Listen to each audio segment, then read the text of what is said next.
दोस्तों अमेरिका को लग रहा है कि वो शतरंज खेलना इंडिया से बेहतर जानते हैं। चेस की इन्वेंशन इंडिया में हुई थी और उसे उस टाइम पे चतुरंगा बोला जाता था। अब मैं ऐसा क्यों बोल रहा हूं कि अमेरिका चेस खेल रहा है? यहां पे देखिए, ये जो पीटर नेवेरो है ये डोनाल्ड ट्रंप के एडवाइजर हैं और ये व्हाइट हाउस के अंदर सीनियर काउंसलर है फॉर ट्रेड एंड मैन्युफैक्चरिंग। अब देखिए ये क्या बोल रहे हैं। To me, Joe, is that the Indians are so arrogant about this. They say, "Oh, we don't have higher tariffs. Oh, it's our sovereignty. We can buy oil from anyone we want." India, you're the biggest democracy in the world.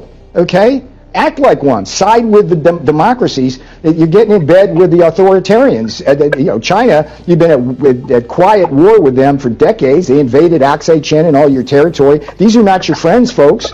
Okay, and the Russians. I mean, come on. अब जो ये Peter नेवेरो जो बोल रहे हैं, समझिए इसे, ये बोल रहे हैं कि India is getting in bed with authoritarians. मतलब चाइना ने जो हमारे ऊपर कब्जा किया, अक्साई चीन को हत्या लिया, तो हमारा उनसे बहुत सालों से वॉर चल रहा है। तो उनके अकॉर्डिंग इंडिया को चाइना से कोई रिलेशन रखने नहीं चाहिए। तो अभी जो एससीओ समिट के लिए जो पीएम मोदी गए हुए हैं चाइना, उन्हें जाना ही नहीं चाहिए था। ये बता रहे हैं कि रशिया के ऊपर तो बात ही मत कीजिए, आप सबसे बड़ी डेमोक्रेसी है, एक्ट लाइक वन। मतलब रशिया से तेल खरीदना छोड़ दो, हमसे खरीदो, हम डिस्काउंट भी देंगे। मतलब यूएस चाहता है कंट्रोल करना। तो एक तरफ तो ये इस तरीके की अभद्र बातें कर रहे हैं, दूसरी तरफ जो दूसरे एडवाइजर्स हैं वो क्या बोल रहे हैं देखिए। जो यूएस ट्रेजरी के सेक्रेटरी हैं वो बोलते हैं, Scott Bessent, There's many levels going on here. I do think India is the world's largest democracy. The US is the world's largest economy. I think at the end of the day we will come together. कि ultimately जो India है वो biggest democracy है, US biggest economy है, तो दोनों बहुत time तक झगड़ नहीं सकते। अल्टीमेटली सारी बातें सुलझ जाएंगी। अब देखो शतरंज का गेम क्या खेला जा रहा है। एक तरफ से आपने कभी वो देखा, जब कोई पुलिस स्टेशन में किसी चोर को पकड़ा जाता है तो एक पुलिस वाला आके चोर को मारता है और दूसरा पुलिस वाला आके बोलता है, अरे ले पानी पी यार, आराम से बात कर, बता भाई तूने चोरी करी या नहीं करी। तो यहां पर क्या हो रहा है कि इंडिया को एक चेस की तरह, एक शतरंज के गेम में फंसाया जा रहा है। एक तरफ से डोनाल्ड ट्रंप के एडवाइजर्स और डोनाल्ड ट्रंप खुद इंडिया के लिए गलत गलत बातें बोल रहे हैं। दूसरी साइड से जो दूसरे बड़े फिगर्स हैं, जैसे कि मैंने यूएस ट्रेजरी के सेक्रेटरी की बात करी, ये बोल रहे हैं कि सब कुछ सही हो जाएगा। ये चाहते हैं कि इंडिया कैसे भी करके मान जाए, मान क्या जाए कि भाई यूएस के सामने झुक जाए। इस मूव से जो ये 50% टैरिफ लगाया गया था, यूएस एक्सपेक्ट कर रहा था कि जो इंडियंस हैं वो भागे भागे बेगिंग करते हुए आएंगे कि भैया डील कर लो, कोई बात नहीं, टैरिफ मत लगाओ। बट इंडिया झुका नहीं और अब ये सबसे बड़ी कंसर्न बन चुकी है अमेरिका की। इस वक्त पूरे इंडिया में चर्चा हो रही है कि कैसे स्वागत किया गया पीएम मोदी का चाइना में। आपको पता है पाकिस्तान में क्या चर्चा हो रही है, उनके वजीर आलम का कैसे स्वागत हुआ है चाइना में। वेल एससीओ समिट में ईरान के भी लीडर्स गए हैं, इंडिया के भी लीडर्स गए हैं, पाकिस्तान के भी गए हैं, रशिया तो फाउंडिंग मेंबर ही है। तो ये सारे देशों के लोग आए, सबका स्वागत होना है, इसमें कोई बड़ी बात नहीं है। बड़ी बात ये है कि अब जो पीएम मोदी गए हैं ये 7 साल बाद चाइना में गए हैं। लास्ट टाइम जब ये गए थे तो ये वुहान में गए थे 2018 में, और उसके बाद आपको पता है कि हमारे रिलेशंस खराब हो गए थे जो लद्दाख में हुआ उसके बाद। अब ये रिलेशंस दोबारा से सही हो सकते हैं क्या? क्योंकि बीच में इंडिया ने बहुत स्ट्रिक्ट एक्शन दिखाया था चाइनीज एप्स और चाइनीज कंपनीज के अगेंस्ट में। हमने टिकटॉक को बैन करा दिया, उसके बाद अब पॉजिटिव सेंटिमेंट्स दोबारा से बनने शुरू हो सकते हैं क्योंकि पीएम मोदी 7 साल बाद अब चाइना गए हैं। क्या क्या पॉजिटिव हो सकता है इसे समझते हैं। देखिए चाइना के अंदर डिस्कशंस होने वाली है इकोनॉमिक कॉर्पोरेशन के ऊपर, बॉर्डर स्टेबिलिटी के ऊपर, trade in critical minerals, in fact rare earth minerals जो इंडिया को भी चाहिए उसके लिए भी बातचीत हो सकती है। अभी देखो 68 बिलियन की इन्वेस्टमेंट के लिए जापान ने हाँ कर दिया, तो अब जापान के बाद पीएम मोदी चाइना गए हैं। हो सकता है यहां पर भी कोई बड़ी खबर सामने आ जाए कि चाइना भी इंडिया के साथ कोई बड़ी डील करे। अब यहां से जो डायरेक्ट फ्लाइट्स, आप सबको पता है कि डायरेक्ट फ्लाइट्स पर बैन लग गया था बीच में, बट अब वो दोबारा से रिज्यूम हो सकती हैं और वीजा भी स्ट्रीमलाइन हो सकते हैं।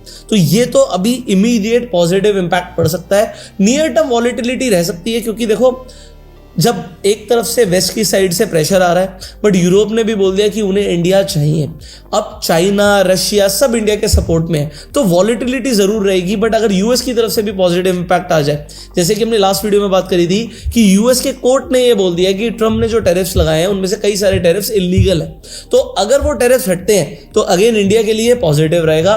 कुछ सेक्टर्स के लिए तो डेफिनेटली बहुत अच्छा रहेगा, जैसे मैंने रेयर अर्थ मिनरल्स की बात करी, एनर्जी सेक्टर्स के अंदर जो इंडस्ट्रियल सप्लाई चेन्स है उनके अंदर एक पॉजिटिव इंपैक्ट दिख सकता है। इसके साथ साथ यहां से जो रिलेशंस बनेंगे उससे दिख रहा है, जैसे चाइना के अंदर आर्टिकल्स पब्लिश हो रहे हैं कि elephant and dragon are coming together. तो एलिफेंट और ड्रैगन साथ में मिलकर अब डिपेंडेंसी जो है वेस्ट की साइड से कम कर रहे हैं। तो इंडिया के लिए ये दुनिया को दिखाने का एक मौका है कि हमारी यूएस के ऊपर ही डिपेंडेंसी नहीं है, हम इंडिया जो है वो एशियन कंट्रीज के साथ भी बहुत डाइवर्सिफिकेशन के साथ बिजनेस कर रहे हैं। अब देखिए, ऐसा नहीं है कि सिर्फ इंडिया को ही चाइना की जरूरत है, चाइना को भी इंडिया की जरूरत है। एंटी चाइनीज सेंटिमेंट्स तो कोविड के बाद पूरे वर्ल्ड में ही बन गए थे, और उनकी इकॉनमी अगर आप देखोगे, अगर मैं आपको एसएससी इंडेक्स दिखाऊं तो अगर आप पिछले 5 साल की इनकी ट्रेजेक्टरी देखोगे तो कुछ भी ग्रोथ नहीं थी। जो भी ग्रोथ आनी शुरू हुई है वो भी रिसेंट 6 महीनों में ही आनी शुरू हुई है। 6 महीनों में इनके मार्केट ने 16% की रिटर्न दिखाई है। बट अगर आप 2020 के लेवल देखते हो तो अब जाके ब्रेक हुए हैं। हमारी इंडियन मार्केट 6 महीनों में 10% अब जरूर थी, बट पिछले 1 साल के अंदर जैसे मैंने बोला कि -3.37% की रिटर्न इंडियन मार्केट ने दिखाई है। ग्लोबल मार्केट्स ऊपर जा रही है, नैस्डैक अपने ऑल टाइम हाई के आसपास है, बट इंडियन मार्केट्स ने अभी परफॉर्म नहीं किया है। हो सकता है जो ये ग्रोथ है जैसे ही कुछ पॉजिटिव आए एकदम से ऊपर की साइड कुछ दिखे, तो इसका जो अभी जो मोदी साहब गए हैं इसका इंपैक्ट हमारी मार्केट्स पर जो इमीडिएट टर्म में होगा उससे वॉलेटिलिटी थोड़ी सी बढ़ सकती है। वॉलेटिलिटी में दोनों अपसाइड और डाउनसाइड के मूव्स आपको दिख सकते हैं, क्योंकि जियोपॉलिटिक्स के अंदर थोड़ी सी टेंशन अभी भी बनी हुई है। शॉर्ट टर्म के अंदर एक रिलीफ दिखता है कई सारे सेक्टर्स के अंदर, मिड टर्म के अंदर एक स्टेबलाइजेशन दिखता है, और लॉन्ग टर्म के अंदर पोटेंशियल स्ट्रक्चरल गेन्स ही दिखते हैं। तो ये जो मीटिंग्स आज हो रही है इनका लॉन्ग टर्म में एक पॉजिटिव इंपैक्ट पड़ेगा। बाकी आपको क्या लगता है, क्या चाइना जाने से हमारे निफ्टी पे एक बहुत पॉजिटिव इंपैक्ट आएगा? आप कमेंट में यस लिख सकते हैं अगर आपको लगता है निफ्टी ऊपर जा सकती है, और अगर आपको लगता है नहीं कुछ खास नहीं होगा, उल्टा मार्केट अभी गिर सकती है, तो आप नो भी लिख सकते हैं। Whatever you feel like. आप इस चैनल को सब्सक्राइब कर सकते हैं, बेल आइकन पर क्लिक कर सकते हैं, जिससे आप इस तरीके की एक भी वीडियो मिस ना करें। फाइनली, अगर आप स्टॉक मार्केट में इन्वेस्टमेंट करना चाहते हैं, म्यूचुअल फंड्स में इन्वेस्टमेंट करना चाहते हैं, ईटीएफ खरीदना चाहते हैं, फिर ट्रेडिंग करना चाहते हैं, उसके लिए आपको एक डीमेट अकाउंट चाहिए होगा। फ्री डीमेट अकाउंट का लिंक डिस्क्रिप्शन और पिन कमेंट में मिल जाएगा। इनफैक्ट आप डीमेट अकाउंट खुलवाने के बाद रेफर एंड अर्न करके भी एफिलिएट इनकम कमा सकते हैं। लिंक डिस्क्रिप्शन और पिन कमेंट में है। So see you in the next video. Till that time you go self made and जय हिंद।